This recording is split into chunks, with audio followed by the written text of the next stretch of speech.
Hello students, very good morning all of you. आइए आज हम अपना नागरिक शास्त्र चैप्टर था जो शुरू करते हैं।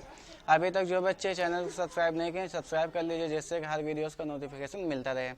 और नागरिक शास्त्र पढ़ने से पहले इंडियन कॉन्स्टिट्यूशन, इसमें फंडामेंटल राइट्स हैं और भारतीय संविधान की बेसिक चीज़ें बताई गई हैं, वो आप एक बार ज़रूर देख लेंगे। ठीक है, यही वीडियोज़ हैं।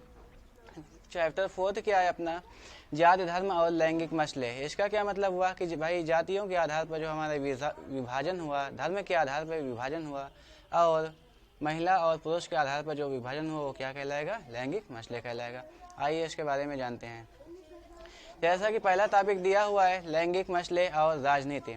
लैंगिक मसले क्या मतलब हुआ कि सामाजिक असमानता यह रूप हर एक जगह नजर आता है, लेकिन राजनीति के अध्ययन में शायद इस बात की पहचान की जाती है। लैंगिक समानता असमानता को स्वाभाविक या कहें कि प्राकृतिक या पर्यावरणीय मान लिया जाता है, लेकिन लैंगिक असमानता का आधार स्त्री और पुरुष की सजावटी बनावट नहीं, बल्कि दोनों के बारे में प्रचलित रोज छवियाँ और तयशुदा सामाजिक भूमिधाराएं हैं।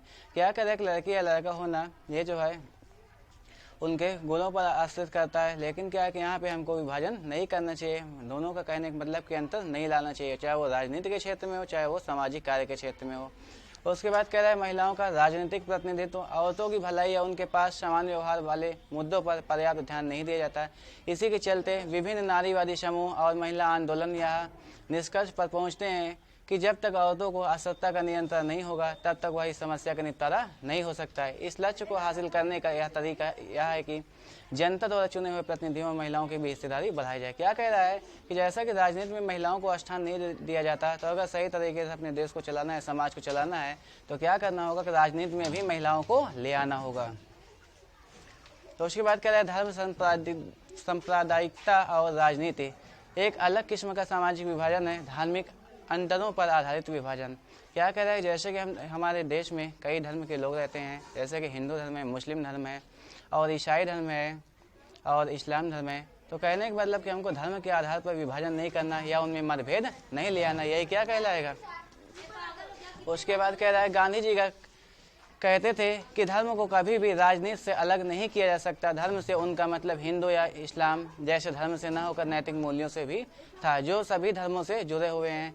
क्या कह रहे हैं गांधी जी कि जो राजनीति है उसको धर्म के आधार पर नहीं रखना चाहिए, इससे क्या होगा, समाज में हमारे असमानताएं आ सकती हैं।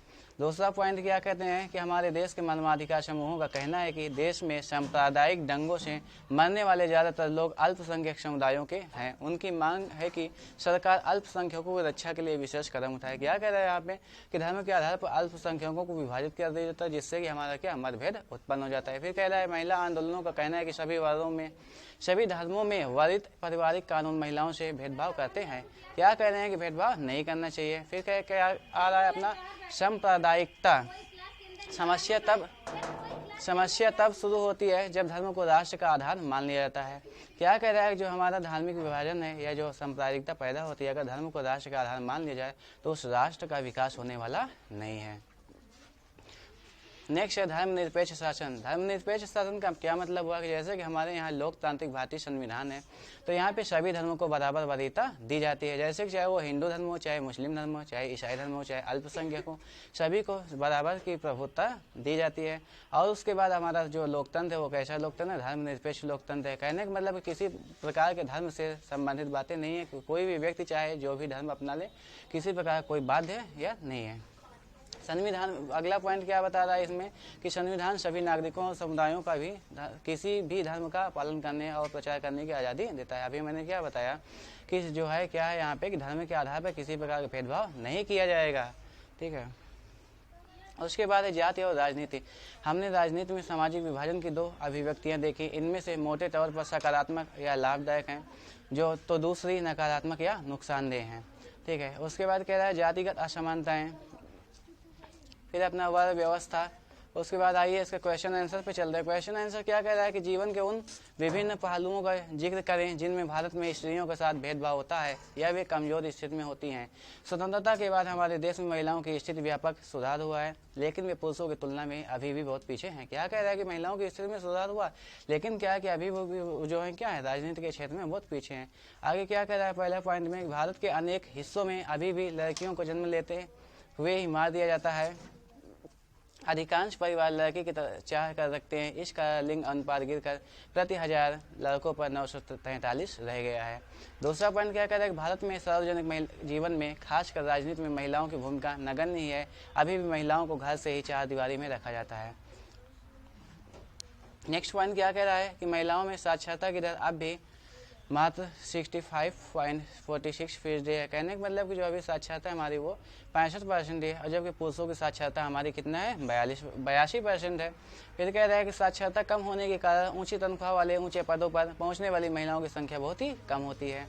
नेक्स्ट पॉइंट कह रहा है काम के क्षेत्र में यानी खेलकूद की दुनिया में लेकर सिनेमा संसार तक, कल कारखानों से लेकर खेत खलिहान तक महिलाओं के पुरुषों की तुलना में कम मजदूरी मिलती है। कहने का मतलब कि समान वेतन समान कार्य होना चाहिए, समान कार्य के लिए समान वेतन होना चाहिए। उसके बाद कह रहा है विभिन्न, नेक्स्ट क्वेश्चन है, विभिन्न तरह की सांप्रदायिक राजनीति का ब्यौरा दें और सबके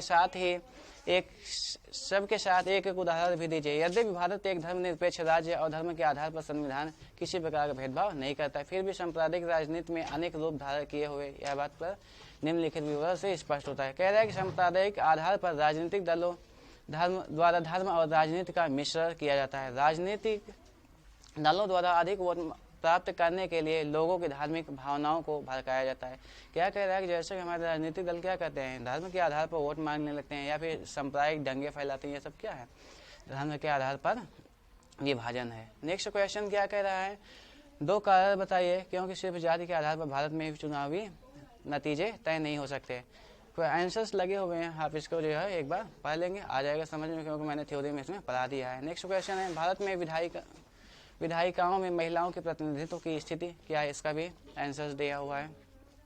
उसके बाद नेक्स्ट क्वेश्चन है, उसके बाद ये अपना जो है बहुविकल्पीय प्रश्न लगा हुआ है। कह रहा है कि भारत में यहाँ औरतों के लिए आरक्षण की व्यवस्था है। पंचायती राज सिस्टम में क्या है कि जो हमारी महिलाएं हैं उनको भी चयनित किया जाता है, जबकि अन्य लोकसभा या राज्यसभा में ऐसा नहीं है।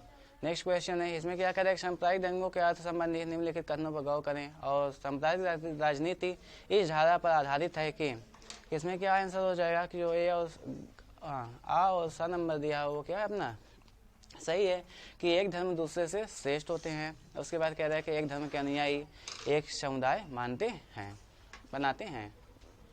नेक्स्ट क्वेश्चन दिया है भारतीय संविधान के बारे में कौन सा कथन गलत है। तो यहाँ पे जो अपना आंसर लगा हुआ है, कह रहा है कि यहाँ एक धर्म राज्य के धर्म बताता है, तो ये बात गलत है क्योंकि हमारा जो भारतीय संविधान वो क्या है, धर्मनिरपेक्ष शासन है।